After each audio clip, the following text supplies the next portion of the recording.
looky, delivery day. Look what's turned up. Get in there, Triumph for the ride. Happy days.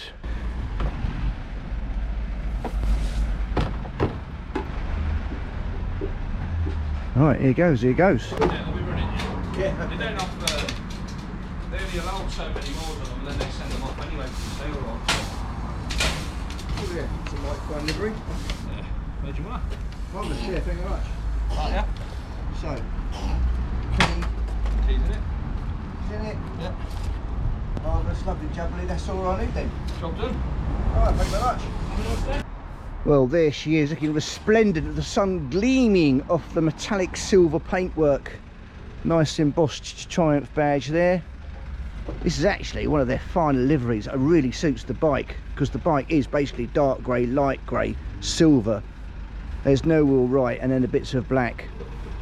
We've even got the red wheel trim on the wheels, bringing out the red bits on the bike here in the flashes. All in all, very nice.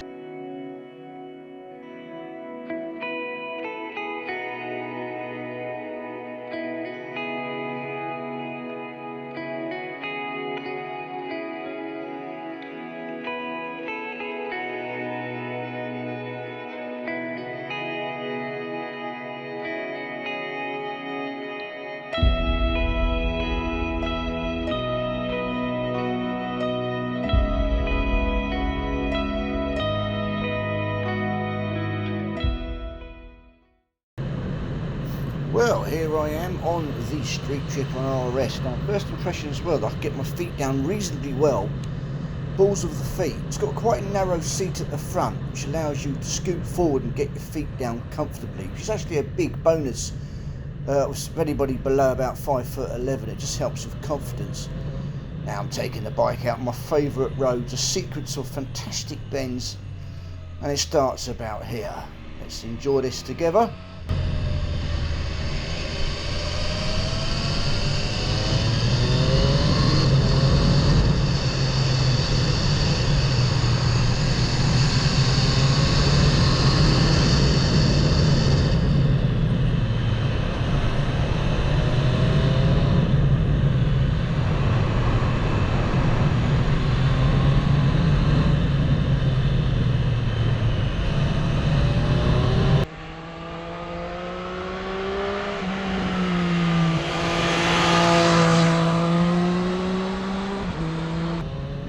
As you can hear, the bike sounds really good.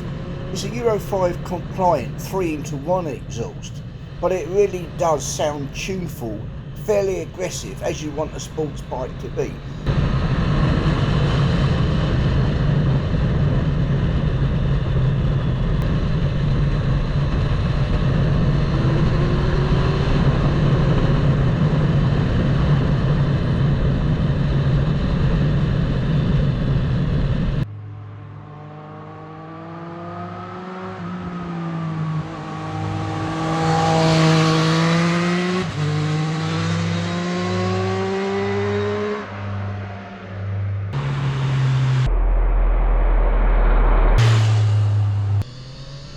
Oh, I do love these bends.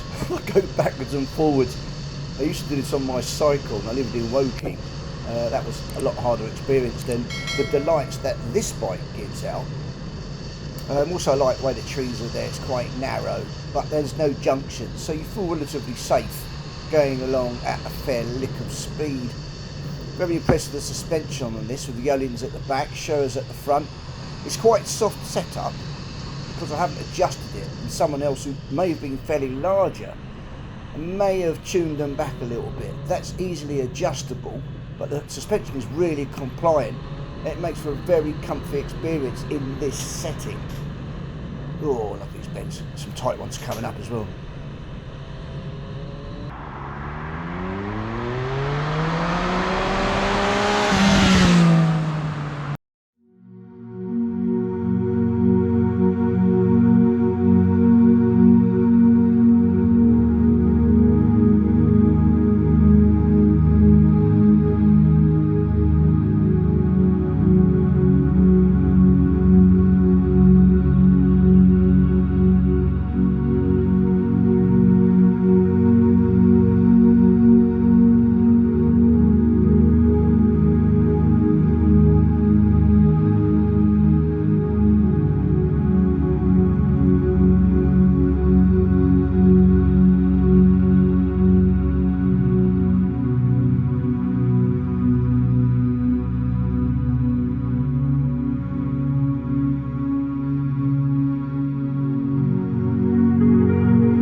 choices, choices.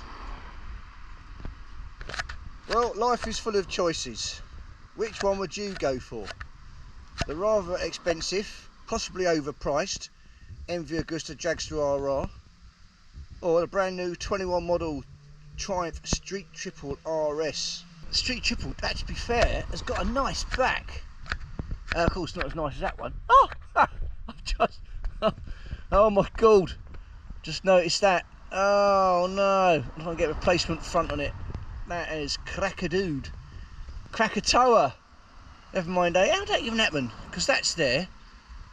The stone must have gone off, hit that, and ricocheted back into it, isn't it? Oh well, whatever. So you got that back there, against that back there. Look at that. Should come over here. Nice with the solo seat cowl. That's TFT. That's LCD. That's it. It's more like the old watches. So yeah, pretty boring. The speedo's very good, to be fair. You can see the engine mode, but you can't see the time without squinting. I mean, it's ridiculous. And the rev counter, it could be better. At least you've got a gear indicator. What you haven't got is any sort of fuel gauge.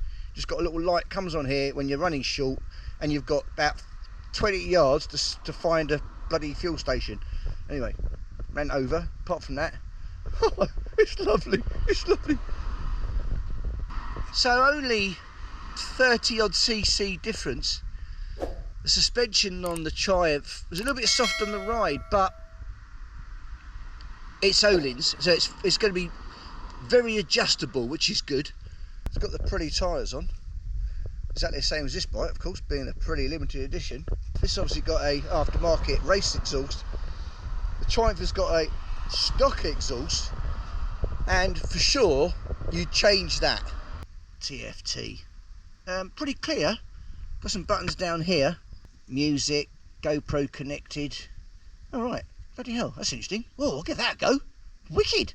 Got the mode button. Rider, Brain, Road, Sport, which I left it in, and Track. So it's got the same mapping as Sport, but the ABS and the traction control is on a track setting. So less intrusive. So that's interesting. And of course on the Rider mode you can configure it as you wish. What a cracking pair of bikes. Interesting. So other things that are different are taking these two bikes as a comparison. I mean, they're not rivals. I mean, okay, they're similar in capacity, but this one's is definitely faster. It's ferociously faster, although this is very quick. The gearing in this, and it must be the flywheel, and the way it just operates is on another level. But you're talking, you know, a significantly more expensive bike.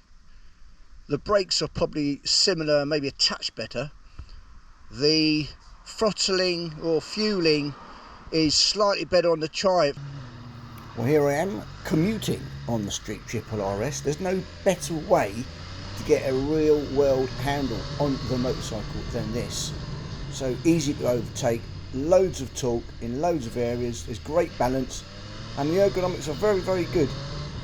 The seat's comfy, my knee position's great, my back, neck and wrists aren't under any duress, certainly compared to the MV Agusta, and most definitely when compared to superbikes. Oh, tuck in. On the M25 here, pretty comfy bike in these sort of situations. Obviously the front deflector does very little, but I don't mind that because the wind pushes my chest up and makes my back, my neck and my wrists much more comfortable.